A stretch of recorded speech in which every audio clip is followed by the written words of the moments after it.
오늘 본문에는 세 사람이 등장을 합니다. 막달라 마리아, 시몬 베드로, 그리고 예수님께서 사랑하셨던 제자 요한이죠. 이 세 사람의 공통점이 있습니다. 세 사람 모두 예수님의 무덤을 찾아왔습니다. 그리고 빈 무덤을 보았죠.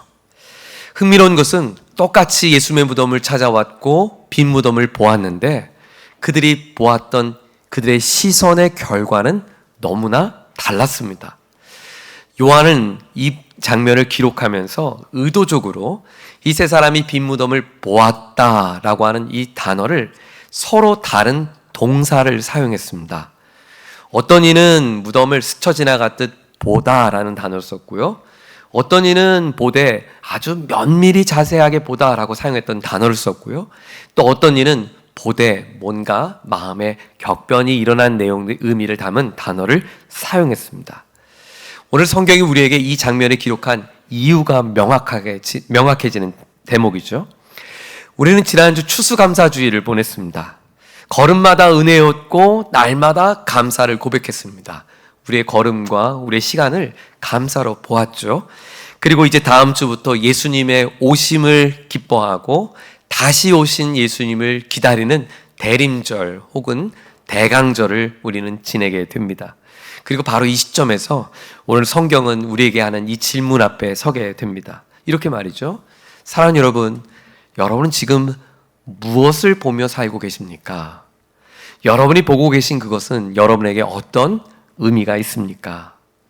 저는 오늘 예수님의 세 사람의 예수님의 무덤 앞에 찾아왔던 이 장면들을 함께 그 시선을 따라가면서 우리의 눈을 다시 한번 되돌아보기를 원합니다. 가장 첫 번째는 막달라 마리아입니다. 자, 1절의 말씀을 같이 한번 읽어보죠. 시작. 안식 후 첫날 일찍이 아직 어두울 때에 막달라 마리아가 무덤에 와서 돌이 무덤에서 옮겨진 것을 보고.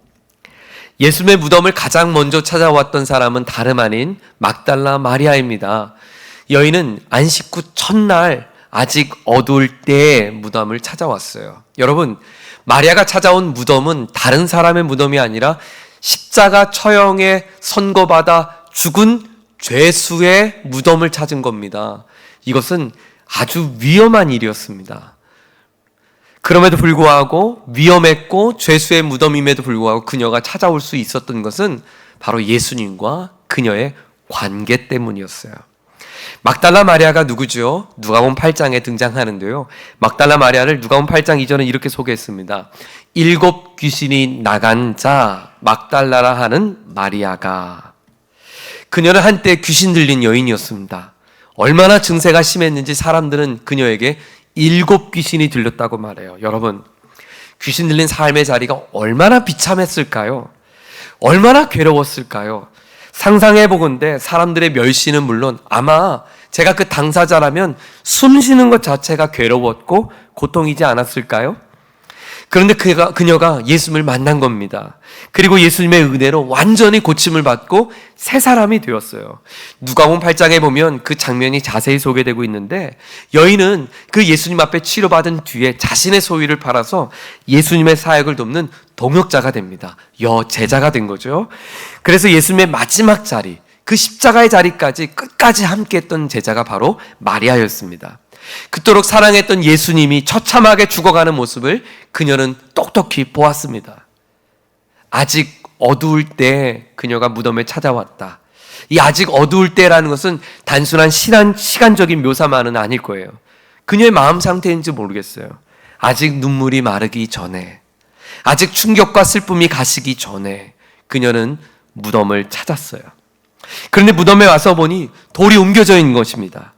당시 무덤을 막은 돌은 한두 사람, 장정 몇 사람이 달려들어야 옮길 수 있는 큰 돌이었는데 그 돌문이 열린 것입니다. 그리고 마리아는 너무 놀라서 즉시 제자들에게로 달려갔습니다. 큰일 났어요. 누가 우리 주님의 시신을 가져갔어요. 마리아는 빈 무덤을 보았습니다.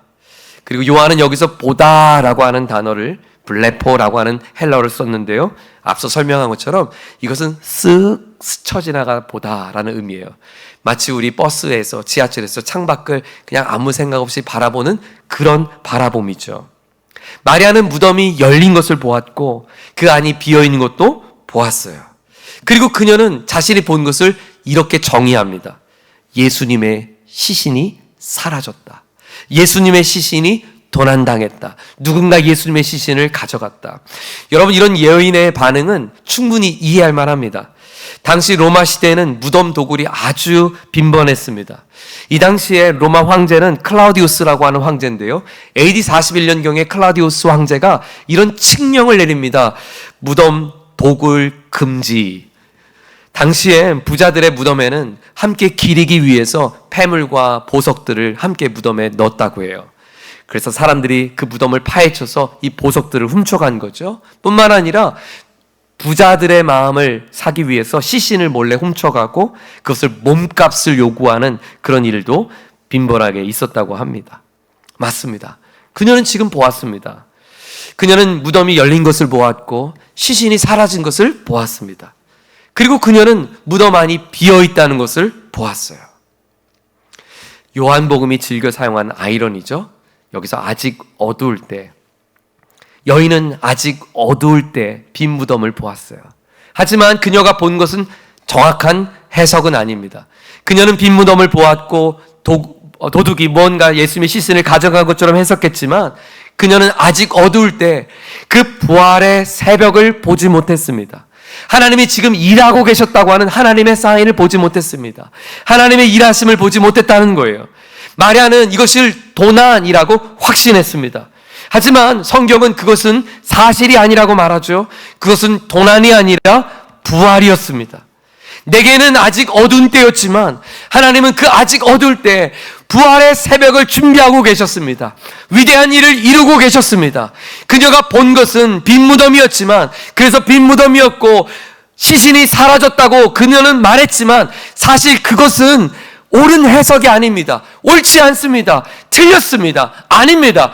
도둑이 훔쳐간 것이 아니라 하나님께서 예수님을 부활하게 하신 것입니다. 사랑하는 여러분, 오늘 우리의 삶의 자리도 마치 이런 마리아와 같이 그와 같은 시선을 갖고 있지 않습니까? 각자가 직면한 무덤 앞에서 말이죠. 육신의 병이 들었습니다. 고난이 찾아왔습니다. 사업의 어려움의 기미가 전혀 바뀔 기미가 보이지 않습니다. 하나님 앞에 매달려서 간구했던 기도의 응답이 들려지지 않습니다. 자녀의 미래도 불투명해졌습니다. 대학 진학도 어려울 것 같습니다. 우린 이렇게 하나님 앞에 되묻죠. 하나님, 왜 나에게 이런 어려움을 왜 주셨나요? 왜 나를 외면하고 있죠? 왜 하나님은 침묵하죠? 왜 나를 사랑하지 않죠? 도대체 내가 하나님 앞에 무엇을 잘못했길래, 어떤 일을 하나님 앞에 잘못했길래 나에게 이런 일을 허용하시는 것이죠? 그런데 사랑하는 여러분, 오늘 본문은 우리에게 말하고 있습니다. 빈 무덤은 도난이 아니라고 말이죠. 큰일 났어요. 누군가 예수님의 시신을 훔쳐갔어요. 아니요, 틀렸어요. 당신의 해석이 틀렸어요. 빈 무덤을 본 건 맞지만 시신이 사라진 건 도둑이 가져간 게 아니에요. 예수님이 부활했다고요. 성경은 말합니다. 당신이 끝이라고 말하는 그 자리, 당신의 해석이 틀렸다고 말이죠. 하나님은 새로운 시작을 준비하고 계셨습니다. 나는 실패라고 해석했는데, 나는 길이 보이지 않는다고 해석했는데, 하나님은 내가 보는 그 실패라는 자리에, 내가 보는 암울한 그 자리에, 내가 본 아직 어두운 그때에 하나님은 위대한 일을 준비하고 계신다고 성경은 말하고 있습니다. 저는 오늘 이 아침 문제를 넘어서, 빈 무덤을 넘어서 일하시는 하나님을 볼 수 있는 눈이 열리기를 주의 이름으로 축원합니다. 오늘의 처한 무덤 앞에서 발을 동동구리는, 두려움 떨고 큰일 났다고 망연자실하는 우리의 모습에서 하나님의 손길이 보여지고 느껴지는 새 일들이 시작되기를 축원합니다.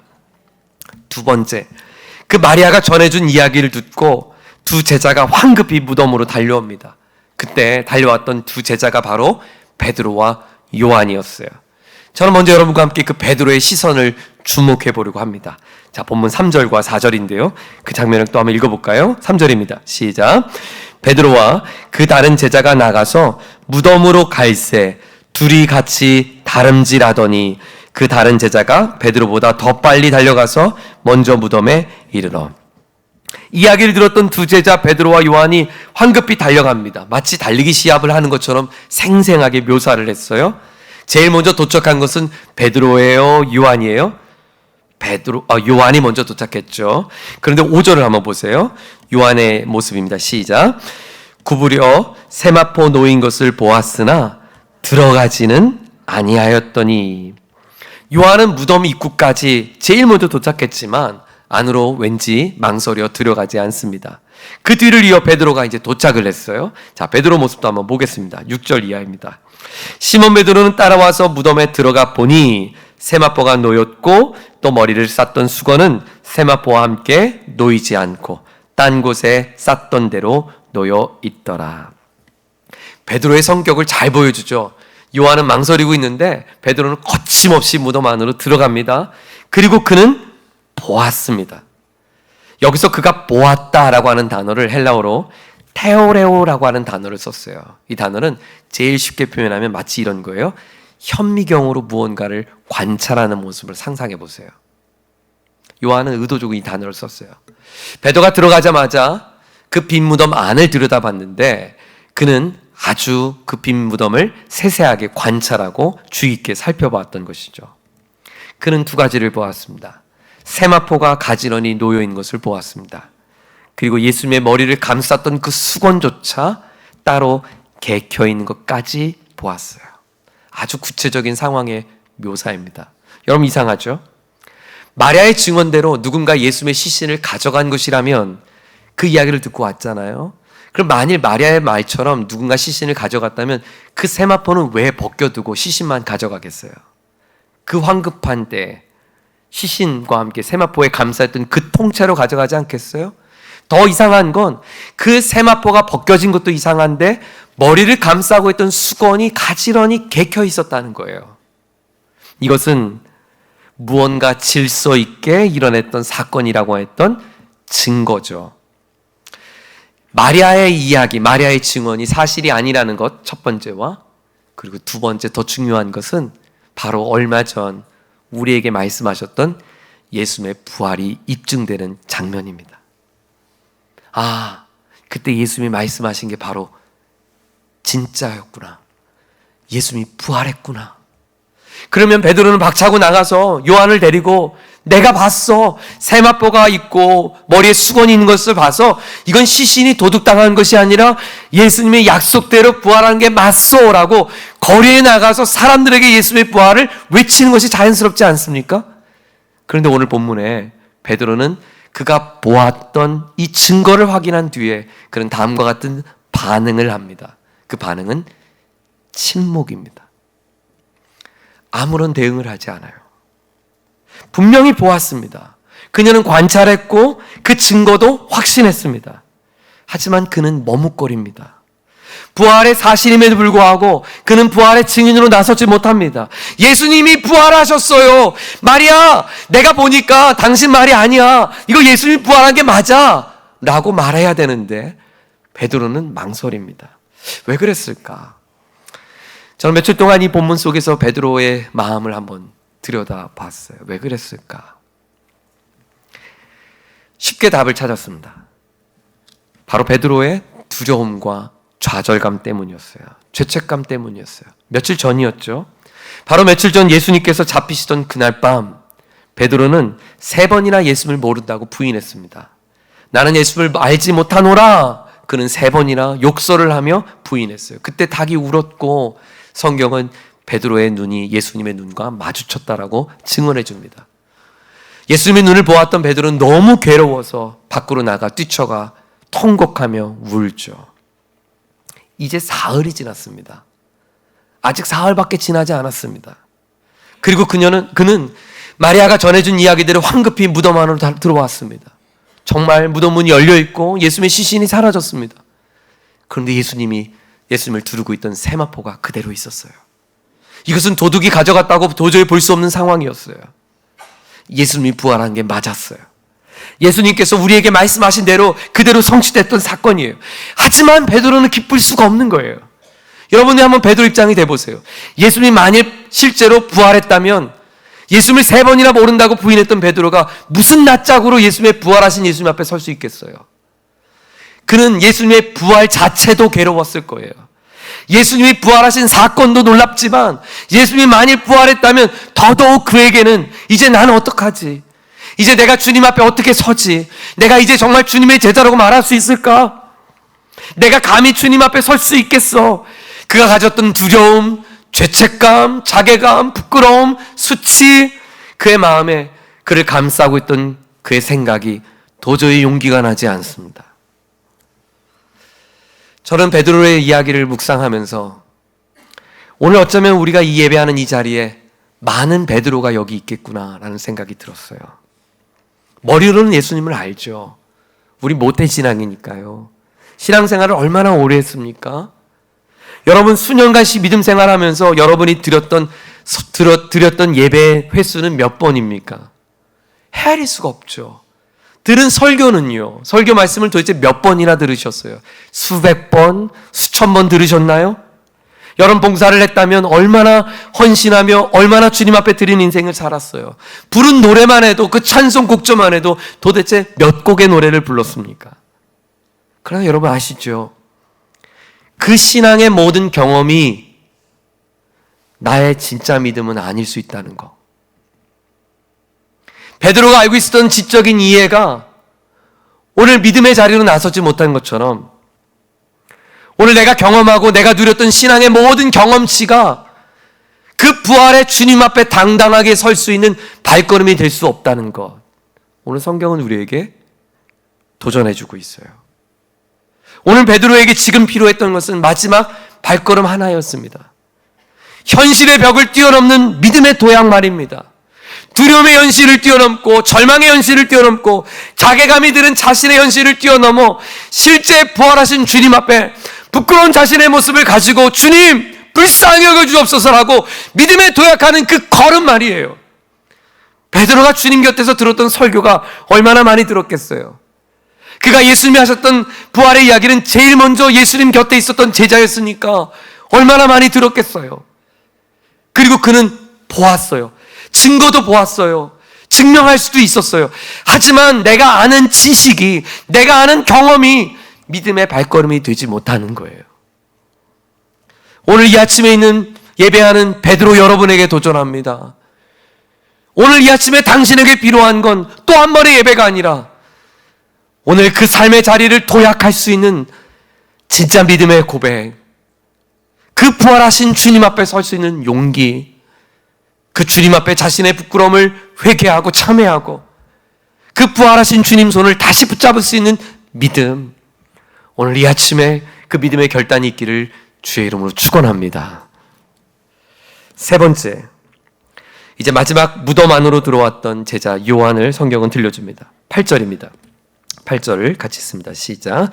그때야 무덤에 먼저 갔던 그 다른 제자도 들어가 보고 믿더라. 요한 역시 베드로가 보았던 것을 똑같이 보았습니다. 세마포가 놓여진 것을 보았습니다.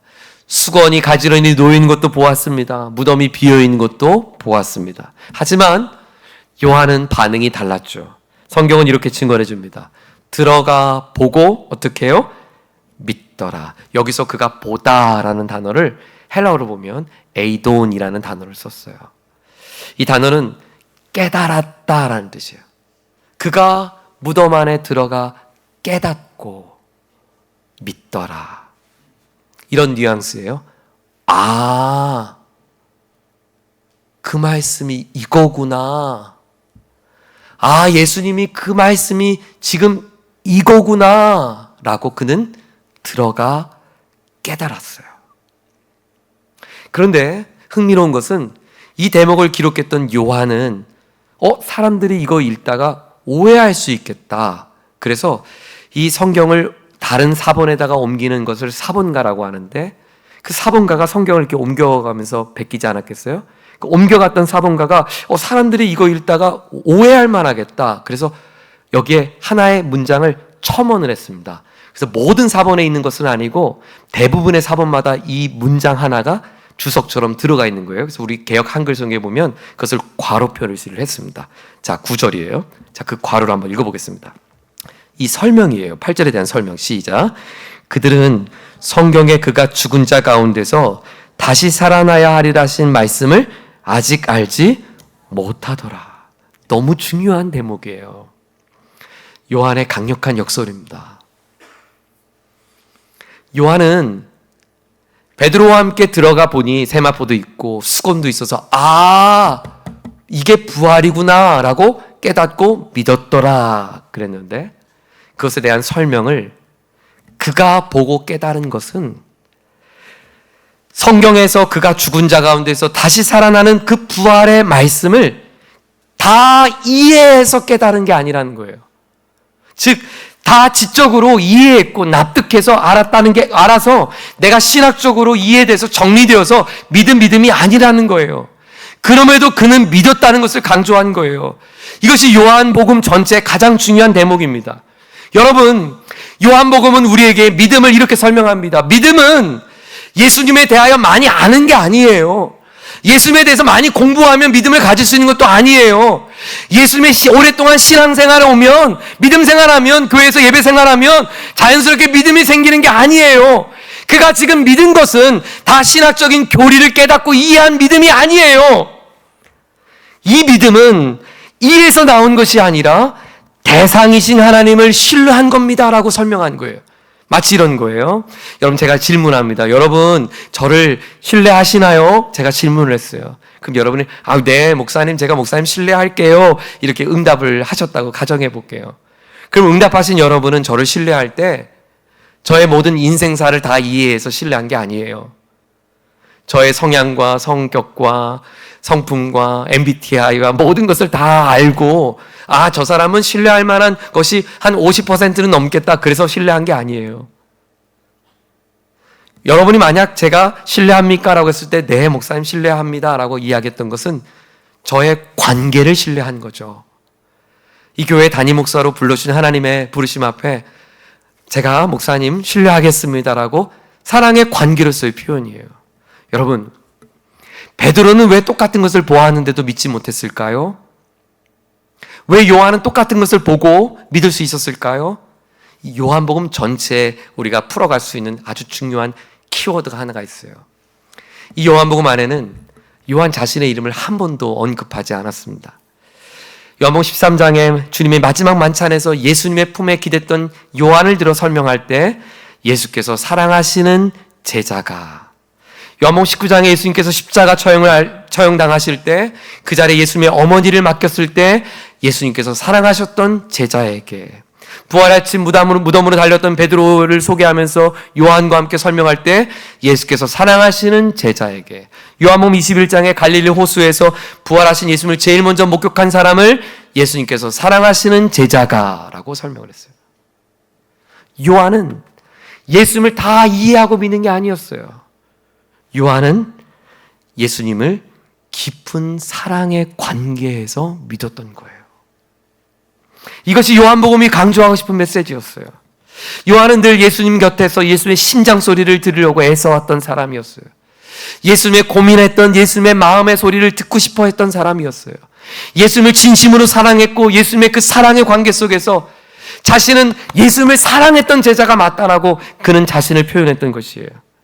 예수님과의 친밀함이 그의 눈을 열어서 부활을 보게 했던 것이에요. 그의 신학적인 이해가 부활을 증명한 것이 아니라 예수님을 사랑하니 오늘의 삶이 해석이 되는 거예요. 오늘 내가 펼쳐진 지금의 상황이 그 사랑으로 보니 이해되는 거예요. 이런 거였구나. 제가 우리 대학에서 신학을 공부할 때 한 예배학 시간이었는데요, 한 교수님께서 강의실 가운데 하신 말씀이 아직도 귓전에 생생합니다. 여러분은 신학자가 되어서는 안 됩니다. 여러분 절대로 신학자가 되어 하지 마십시오. 여러분은 예배자가 되어야 합니다. 그 메시지가 얼마나 가슴을 뜨겁겠는지 몰라요. 그리고 교수님은 예배를 이렇게 정의했습니다. 예배란 하나님을 만나는 시간입니다. 여러분은 예배를 인도하는 사람이 아니라 하나님을 깊이 만나는 사람이 되어야 합니다. 저는 여러분이 채플 가운데 하나님을 만나기를 원합니다. 그 강의를 끝나고요, 가슴이 너무너무 뜨거워서 그 강의를 들었던 우리 학생들과 함께 이 채플실에 모여서 엉엉 울면서 하나님, 우리가 주님 앞에 예배하러 왔습니다. 그때가 10월 말쯤 되었는데 이 가슴이 뜨거운 것이 식어지지 않는 거예요. 그래서 기숙사 사람들과 함께 모여서 우리 같이 금식하자고, 기도하자고, 하나님 예배자가 될 수 있도록 기도하자고, 그리고 캠퍼스 영적 붕이라도 기도하자고, 그렇게 기도하며 시작했던 것이 우리 대학의 크리스천 데이가 시작이 되었어요. 여러분은 신학자가 아니라 예배자가 되어야 합니다. 사랑하는 교우 여러분, 요한은 완벽한 지식을 갖고 예수를 믿은 게 아니었습니다.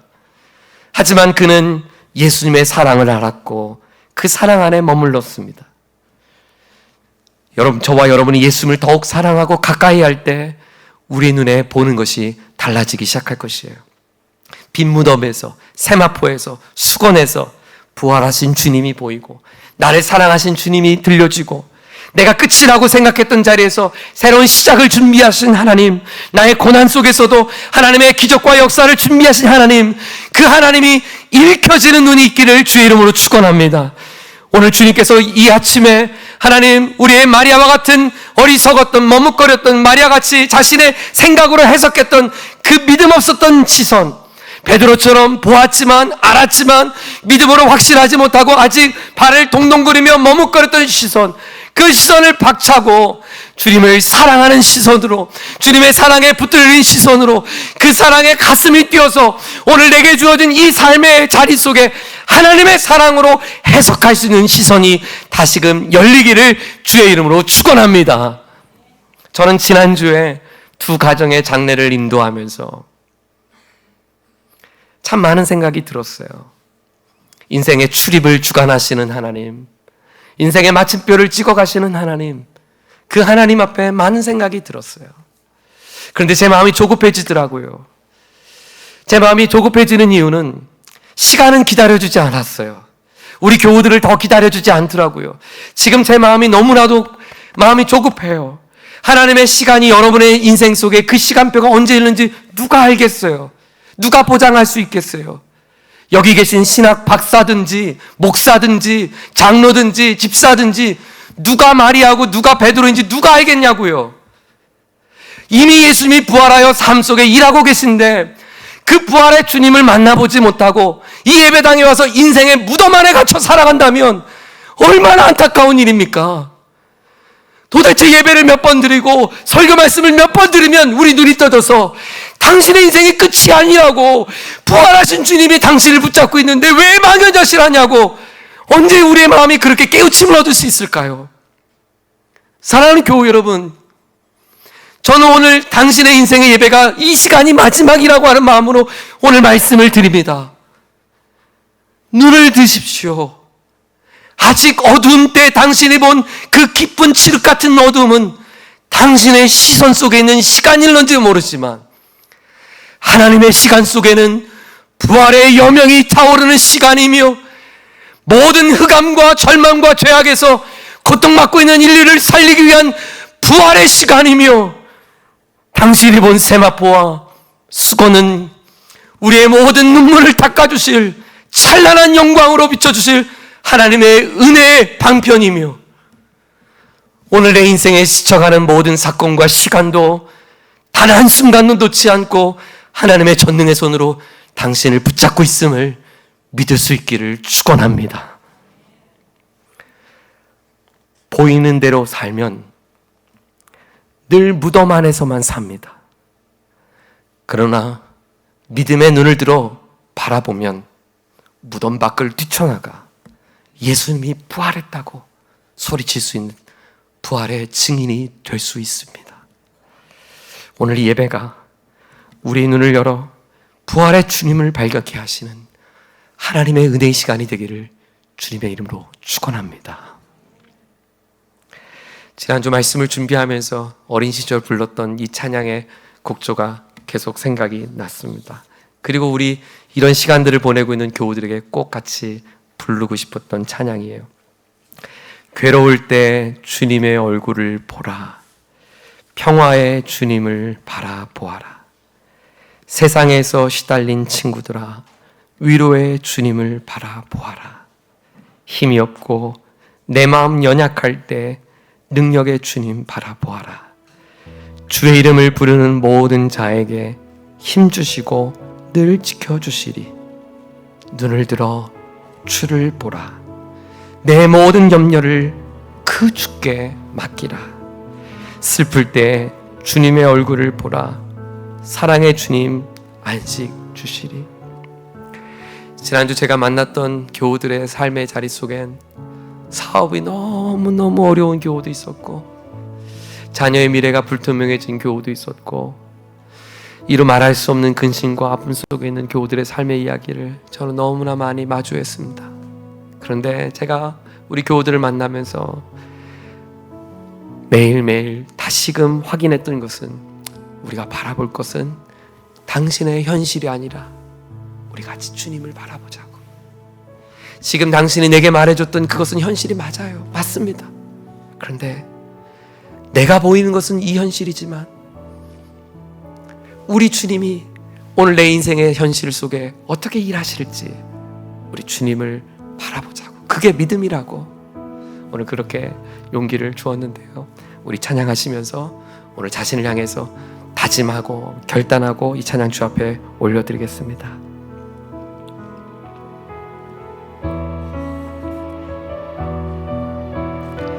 고백하십시다. 괴로울 때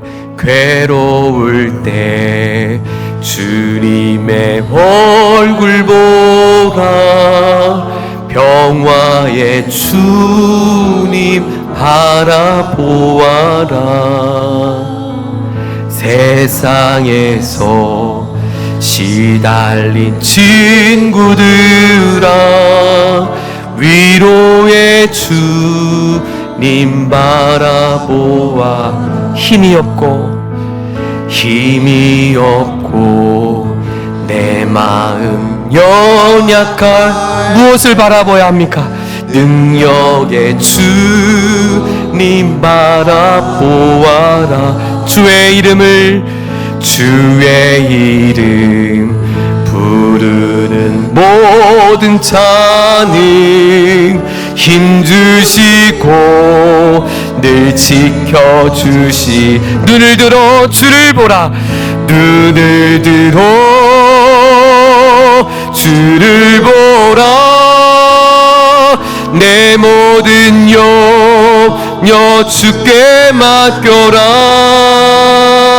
슬플 때에 주님의 얼굴 보라.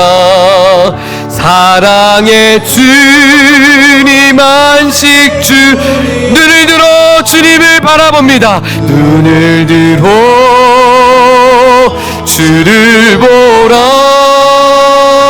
내 모든 염려 주께 맡겨라. 슬플 때에 주님의 얼굴 보라. 사랑의 주님 우리 마지막으로 선포하십시다. 눈을 들어 주를 보라. 내 모든 염려 주님께 맡겨라. 슬플 때에 주님의 얼굴 보라. 사랑의 주님 안식 주리라. 그렇습니다. 사랑하는 여러분, 여러분이 바라보는 것은 무엇입니까? 여러분은 어떤 빈 무덤 앞에 서 있습니까? 모든 것이 끝난 것 같은 상황, 아무런 희망이 보이지 않는 삶, 회복되어야 될 것 같지 않은 관계들, 나아지지 않을 것 같은 건강, 해결되어지지 않을 것 같은 경제적인 어려움, 그 빈 무덤 앞에서 여러분 어떻게 반응하고 계십니까? 마리아처럼 오해하고 있습니까? 베드로처럼 머뭇거리고 있습니까? 사랑받은 제자처럼 보면서 믿고 주님을 의지하고 있습니까? 우리 이 시간 함께 기도할 때 하나님, 이 무덤 앞에서 울고만 있지 않고 주님 앞에 나와 엎드려 믿음의 기도를 드리겠습니다. 믿음으로 살아내겠습니다. 믿음으로 바라보겠습니다. 부활의 주님을 바라보겠습니다. 새 역사의 주님을 바라보겠습니다. 오늘 이 아침에 눈을 열게 하여 주시옵소서. 우리 다같이 한번 주여 부르짖고 함께 합심하여 기도하겠습니다. 주여. 하나님 아버지, 오늘 우리에게 하나님의 믿음의 눈을 들어 주님을 바라볼 수 있게 하시니 감사합니다. 오늘의 눈앞에 펼쳐진 상황 앞에 좌절하고 절망하고 있는 교우들, 모든 희망이 보이지 않고 회복이 보이지 않고 나아질 기미가 보이지 않는 인생의 어려움의 막다른 골목 속에서 하나님 슬퍼하고 있습니까? 두려워하고 있습니까? 자신의 괴로운 모습을 보며 자책하고 있습니까? 하나님 망연자실하고 있습니까? 오늘 하나님 요한처럼 내가 다 깨닫지 못하지만, 내가 다 이해하지 못하지만, 내가 주님 사랑하는 주님 바라보겠습니다. 사랑하는 주님이 나를 사랑하신 그 사랑을 붙잡겠습니다. 사랑하신 주님을 의지하겠습니다. 사랑하신 주님 앞에 내가 그 사랑 부여잡고 믿음으로 나아가겠습니다. 새로운 결단과 다짐으로 일어날 수 있도록 도와주시옵소서. 하나님 아버지, 오늘 이 아침에 예배하는 우리 사랑하는 권속들의 저들의 영혼의 눈을 열어 주시옵소서. 오해의 눈으로 주님을 멀리하지 않게 하여 주시옵소서. 머뭇거리는 두려움에서 갇히지 않게 하여 주시옵소서. 주님을 향한 뜨거운 사랑 안에서 주님의 부활을 신뢰하게 하여 주시옵소서. 내 인생의 빈 무덤이라고 여겼던 바로 그곳에서 주님은 새 일을 이루어가고 계시고 새 역사를 이루어가고 있음을 믿고, 끝이라고 생각했던 그 자리에서 주님의 새로운 시작을 경험하게 하여 주시옵소서. 주님, 우리의 실패를 보면서 실망하지 않게 하시고, 우리의 부족함을 보면서 나 자신이 포기하지 않게 하여 주시고, 나의 연약함을 바라보면서 주님 앞에 나아가지 못하는 하나님 그 망설임의 자리에 서지 않도록 도와주시옵소서. 우리를 믿음의 길로 인도해 주옵소서. 부활의 증인으로 세워 주시옵소서. 주님을 향한 뜨거운 사랑을 부어주셔서 다 이해할 수 없는 오늘의 현실 속에서도 나를 사랑하신 그 주님의 끝까지의 사랑을 바라보며 신뢰하게 하여 주시옵소서. 무덤에 갇힌 자, 빈 무덤을 바라보며 두려워하는 자, 새 부활을 보게 하여 주시옵소서. 믿음의 도약의 시간이 되게 하여 주시옵소서. 예수께서 사랑하시는 제자라는 새로운 부름 앞에 서게 하여 주시옵소서. 주 예수 그리스도의 크신 은혜와 하나님 아버지의 다함없는 사랑과 성령 하나님의 내주 교통하시는 은혜가, 부활의 주님, 생명의 주님, 나를 사랑하시는, 끝까지 사랑하시는 주님, 내가 그 주님 바라보며 보이는 대로 살지 않겠습니다. 보며 해석하는 인생, 믿음으로 해석하겠습니다. 그렇게 결단하고 다짐하여 주의 얼굴 앞에 서기를 다짐한 우리 모두에게 이제부터 영원까지 함께하여 주옵시기를 존귀하신 부활의 주 예수 그리스도의 이름으로 간절히 축원하옵나이다. 아멘.